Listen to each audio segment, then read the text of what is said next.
I'm gonna cover today open houses.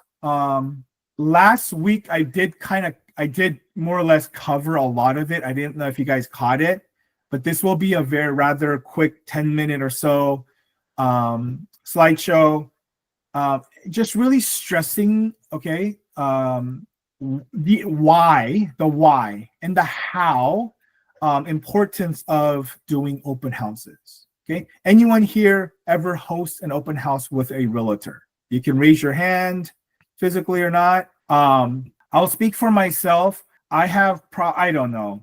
I want to say, let me just exaggerate it and say I've probably done in the 4 digits number of open houses in my career. And believe me when I say this, I have seen a lot more bad ones than really good ones. Okay, and because it's easy. It's a very convenient thing to do, but I think because we necessarily don't approach open houses with a mind of excellence, we execute the open house without excellence, right? We're just there. Hi, if you need some help, I'm here to help you. I'm a lender, right?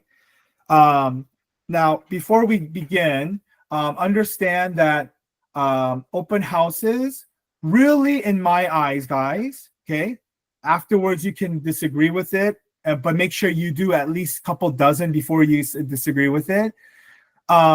There really is 2 things to gain at an open house, and I'm going to say that one precedes the other. Okay, there is a hierarchy in my eyes.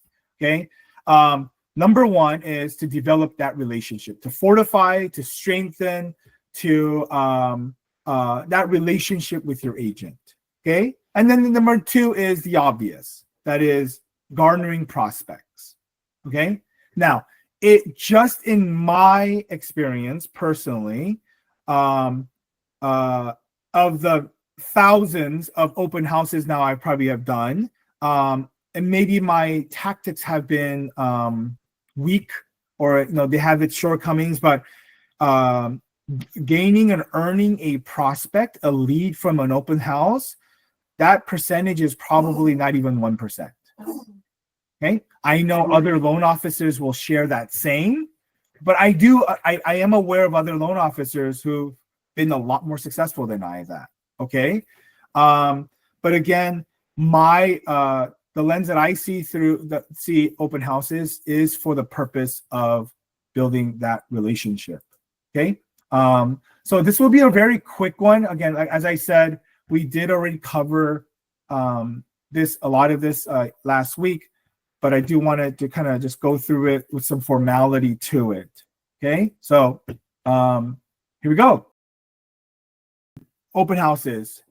It's a partnership over transaction, right? You're not there, right? It's all about your mindset. It's your mindset before anything will dictate and affect the outcome, the approach, right? What do I mean by that? If you approach, for those who have kids, as a father, okay, so I'm very involved with my kids. I love it. It's a 1B or 1A to work. Okay, that's how I put it. Work is very important to me because I need to do it to provide. My children are right there at 1B. Okay, or you could flip it around because kids matter more, whatever. But when my son or daughter says, "Daddy, can we go out to practice?" Okay, or "Can we go hit the ball?" Okay, we're gonna go out and he's just gonna hit the ball, right? I'm gonna throw the ball to him and he's gonna hit it. Okay, or if we play catch, "Daddy, can we play catch?" Okay, then we're gonna go out there and we're just gonna play catch, right? I throw the ball, he catches it. He throws the ball, I catch it. That is a very, very stark difference to when my daughter or son says, "Daddy, can you help me with my batting swing?" Or, "Daddy, can you help me run the proper route? Daddy, I want to work on this. Daddy, I want to get better at that." You guys understand? Their approach is different. And hence, when he says or she says, "Let's go catch," it's just, even for myself, as the person that's going to be aiding my son or daughter, my child, It's a casual approach, right? A very casual approach. Hey, good hit. Hey, good shot. Ha ha ha ha. Right? But then when their approach is, hey, daddy, right? It's the ladder. I want to improve. I want to get better, blah, blah, blah. Then it's now even myself, I'm dialed in, right? I am dialed in. Hey, why did you do that? Hey, quit messing around, right? Swing it lower, drive through your hips, blah, blah, blah. Keep your eyes on the ball, et cetera, et cetera. Now it's a lot more, it's intense, right? There's more commitment to it.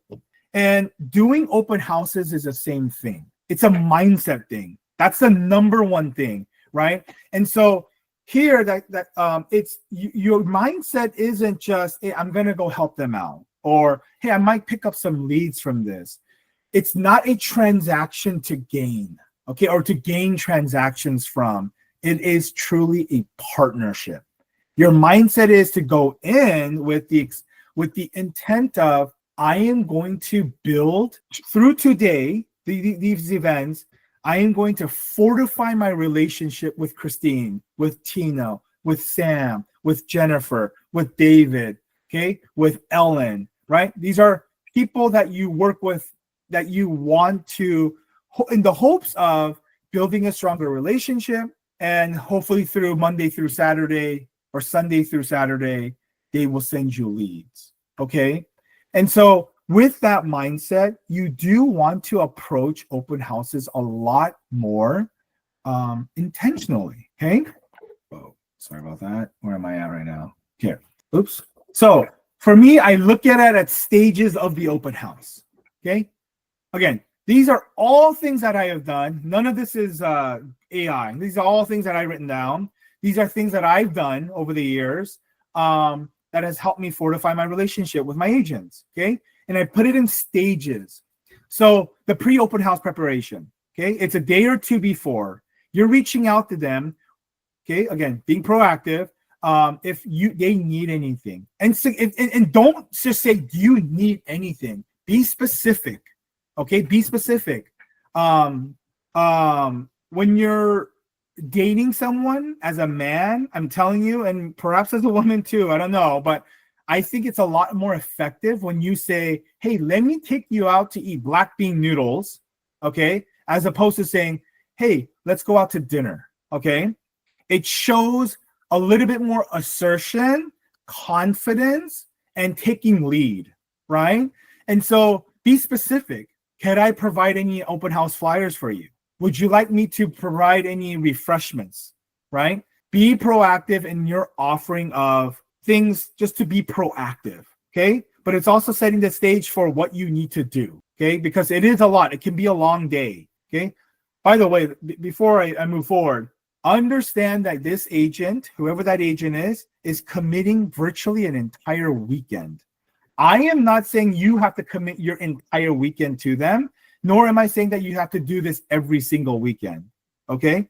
But do understand they will appreciate it if you do approach it that way, okay?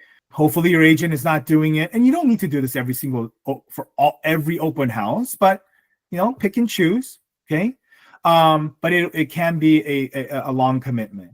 Also ask if you could help assist them with signage, okay? Understand, especially if it's a female agent, they are waking up perhaps not at the crack of dawn on Saturday, okay? A lot of cities have their own ordinances and regulations. Like in the city of Corona, guys, that I've learned, you can no longer set up open house signs. Did you guys know that?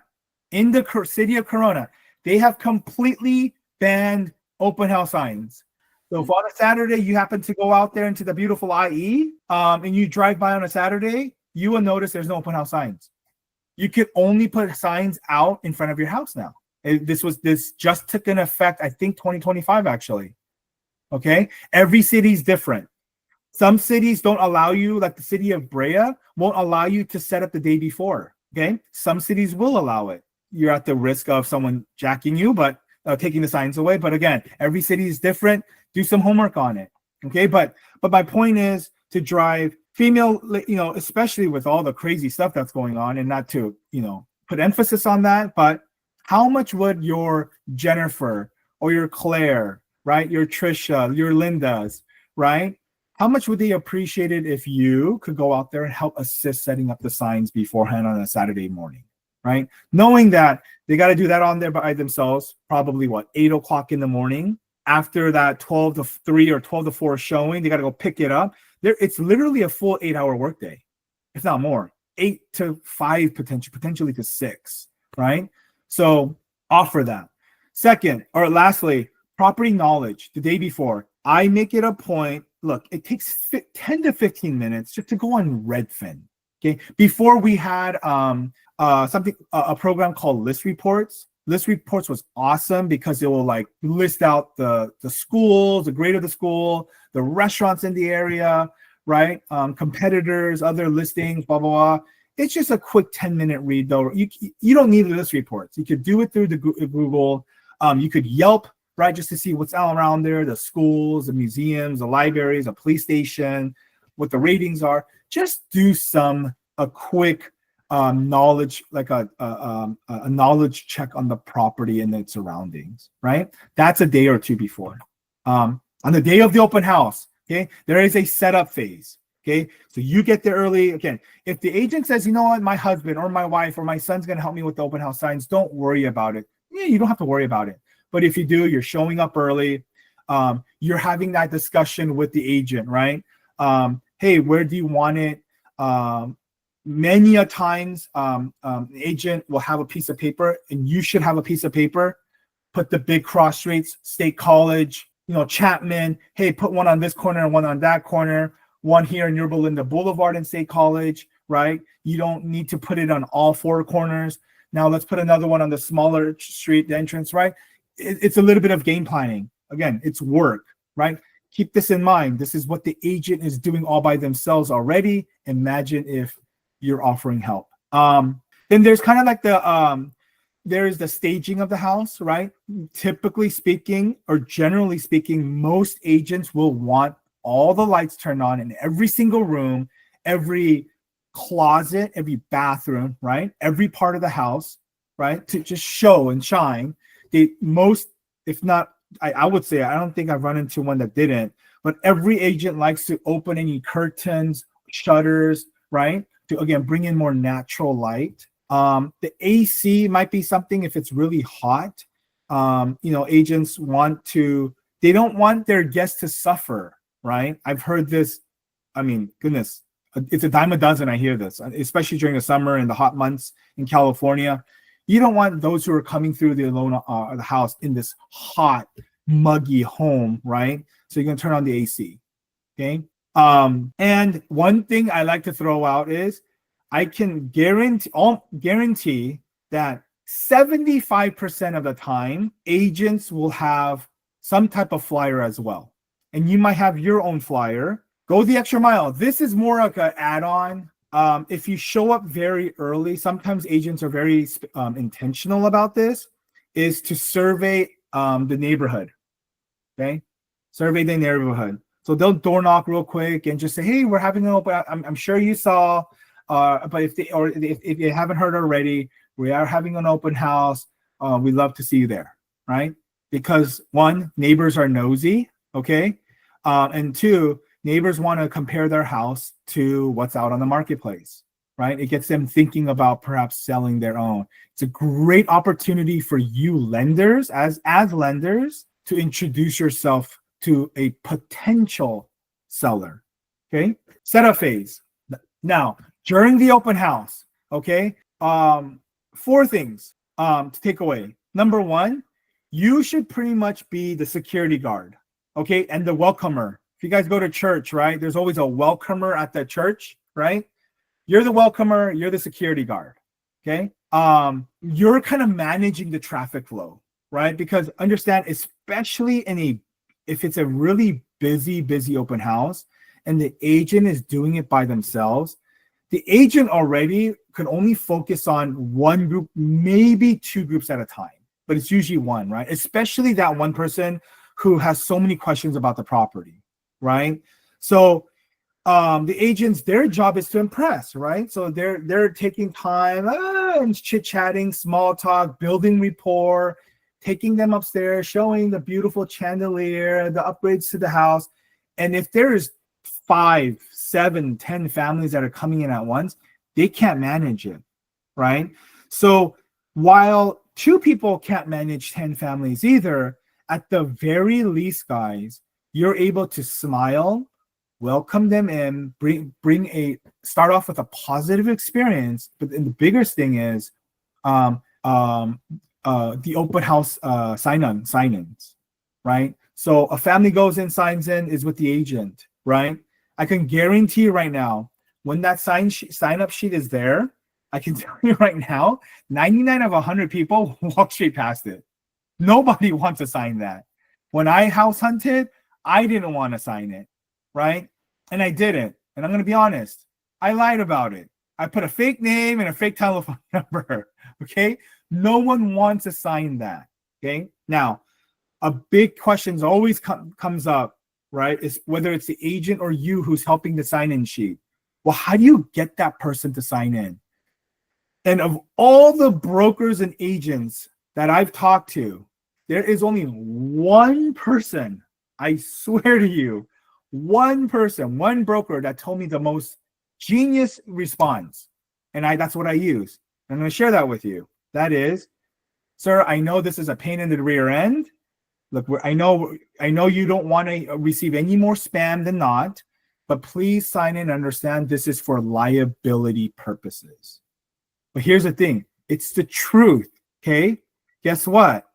If someone walks in and trips and falls and tears the MCL, okay, or sprains their meniscus, whose liability is that? Whose liability is that? Person who hosted the open house. Yeah, because it's a business place now at that point, right? So yeah, if you want them to sign in, understand, what if someone tags the house, comes in and breaks something, right? So whatever else, there's a lot of crazy people out there. So I thought that was the perfect, and I use it every single time. I'm there at the door. It's like, ma'am, can I have you sign in here, please? Oh, this or whatever. Oh, I don't want to. But sir, look, I understand. Believe me, I go to open houses. I don't want to put my name in. I understand you don't want any more spam, more, than you want to hear. But really, it really is for liability purposes, both for my agent, and for the seller. And if they push back and like, look, what if you had an open house and you're selling your house and you find out someone tagged it or broke a piece of china or broke the toilet seat? You would want to know, no?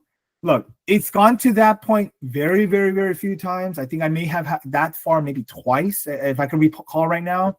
But again, when you say it's a liability, most people just, they might begrudgingly do it, but they'll do it, right? And it's like, look, just put your name and your number. I don't even need an email address or just your email address, right? So that's how I kind of get over that.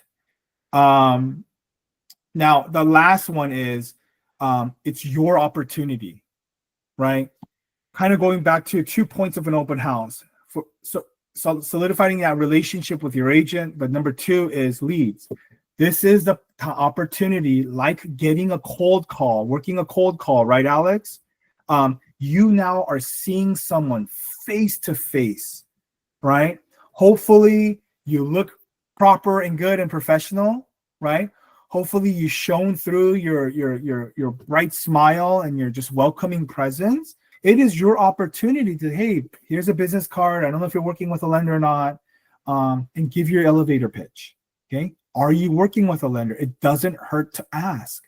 Some people are going to lie about it. I lie about it. I actually don't tell people that I'm a lender, but I always tell them, oh, I'm already working with a lender, right? I just don't want to have conversations. Most people are that way. But just be, hey, look, you may already have a lender option, but if you need a second opinion, please, take my card. I would love to, to have that conversation. Whatever your elevator pitch is going to be, okay? It is your opportunity, okay? Be creative about it. If that property you're doing qualifies for the Green Line Grant Program, talk about it right away. Just wanted to let you know, look, I know you're working with a lender, but I just thought you should know that this property does qualify for the grant program. If you have any questions about, oh, really, what is that? Or the $35,000 grant program. Oh, really? It's a conversation starter now, right? It's your opportunity. So that's during the open house. Yeah, I kind of That's what I was talking about there for you to generate business. End of the day, we're wrapping this up. At the end of the day, offer to pick up signs, close down, turn off the lights, close the shutters, close the doors, turn off the AC, pick up trash, offer to help. Okay, offer to help. I cannot tell you how many times this has probably gone a long way, right? More so than the beginning, it's the end, right? Especially the middle one, especially if it's a female agent.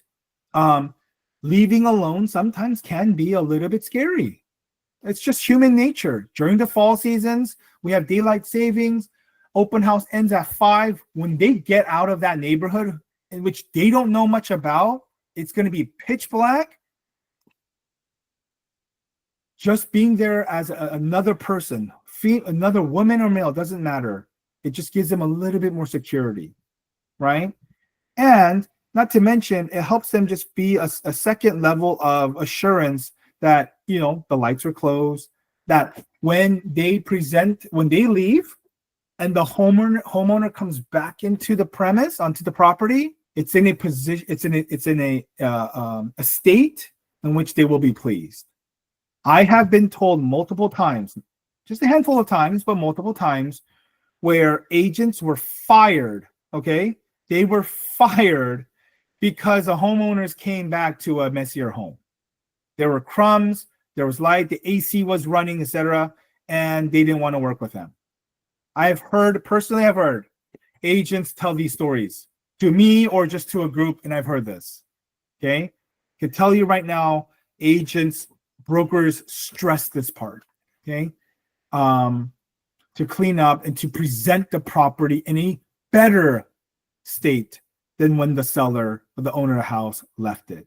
Okay. Finally, the open house sheet, sign-in sheet. Do not forget to get a copy of that. Do not forget to get a copy of that. If it's paper and it was handwritten down, take a picture of it. Okay. If it's electronic, make sure right then and there that the agent sends you a copy of it. Right then and there. Don't ask for it on Saturday or Sunday or Monday. Do it right there. It takes 5 seconds to input your email address. Make sure you get a copy of it. Okay. Wrapping up here. Finally, Monday. I honestly think this is just as crucial as every other stage of it. Okay. More than the agent. Okay. I think it's imperative that you as a loan officer follow up on these leads. And I mean it. You should. Just like you were to take a call, okay, from a lead generation company, you've got potentially 5 to 50 leads right there that you can call. Whether they hang the phone up in you or not, it doesn't matter, okay? Because that's going to happen. I'm sure Alex can attest to that. You're going to get a lot of hang-ups too. So make the attempt to call. Okay, these are at the very least, these are leads in which you've probably shaken their hand, said hello face to face. Right? So call them, follow up with them, make notes. And here's the bigger part. Deliver that to your agent. So you should have an Excel sheet, whatever it is. Make notes on it. Oh, this guy was just not interested. Oh, this guy was not serious. This is a wrong number. Whatever it is. And send that list to the agent. That agent will brag about you. Okay? I think this stage here is the number one stage that most lenders don't do, actually. Okay? I don't know why they don't do it, but they don't. You ought to do it. Even the guy that the guest who said, "Oh, I'm already working with a lender, it's okay." You should be calling them. Okay? You should just call them and say, "Hey, look, I just want to say hello again. I know you told me that you're you're already working with a lender. Just want to, just appreciate seeing you coming by. Again, this is my number. Look, things happen. Companies evolve. If things don't work out, I would love to be your bench player, right? Leave them with something, okay? Something. Just don't let your efforts go to waste, guys, okay? During that Monday call, as if you've already impressed them enough, you want to continue asking for the agent for additional business. Okay, you're going to ask after you tell them, hey, boom, you're going to impress them, right? You're going to give them this list of all the people you followed up on. Here it is. Hey, agent, I'm going to continue following up on them, blah, blah, blah, blah. After all that, they're going to, oh my goodness, thank you so much, On. This is so great. Thank you for the weekend, blah, blah, blah. And then you're going to say, well, Mr. or Mrs. Agent, is there anything else I could help you with? Do you have any pre-approvals that you're working on right now? Right? Is there another business or is there another open house you'll be doing in 2 weeks? I'm not available this week. I'm going to be out of town. Whatever, right? Ask for additional business. Do you know why? Do you guys know why you should ask for additional business on this call? Because at this point, they're going to be the most receptive, the most vulnerable, and the most appreciative to you. That's why, right? You just spent a whole weekend with them. They got to wake up a little bit later. They got to come home a little bit earlier. They probably didn't have to work as hard, right? And then come Monday, you give them a follow-up on the leads, right? They are completely like, oh, I'm in love with this loan officer, right? And I am exaggerating, but it's the truth. Emotionally, psychologically, they let their guard down. Ask them for the business, okay? Perfect opportunity to ask for the business. So yeah, I mean, this is kind of more AI here. Consistency builds trust, right? We all know that, right? Chopping wood or chopping that tree down, so to speak, in a relationship, right? You chop the tree. Sooner or later, that male or female will become more receptive to you, right? In the world of business, you keep doing it, you keep showing up, you're building trust with that person, okay? That's it, guys. Again, just to wrap up here, see this as when you're doing this, or should you take on an open house opportunity, see through the lens of a relationship first. Okay, don't see this as just, oh, I'm gonna get business. Oh, I'm gonna get some leads. Oh, I'm gonna look good. No, see this as a business opportunity or a relationship building opportunity. Okay. All right. Thank you, guys. Do you guys have any questions? Nope. All right. Well, I will turn this over to Peter. Thank you, Rockner. There was very interesting approach. I went to open houses to help the agents, but I wasn't staying at the last minute. And now I know that I have to do. In the eyes of the female agents, I personally thought that I'm giving them I'm invading their personal time as they're wrapping up. But I see your point too. In Georgia, there are so many open houses. There are open doors everywhere.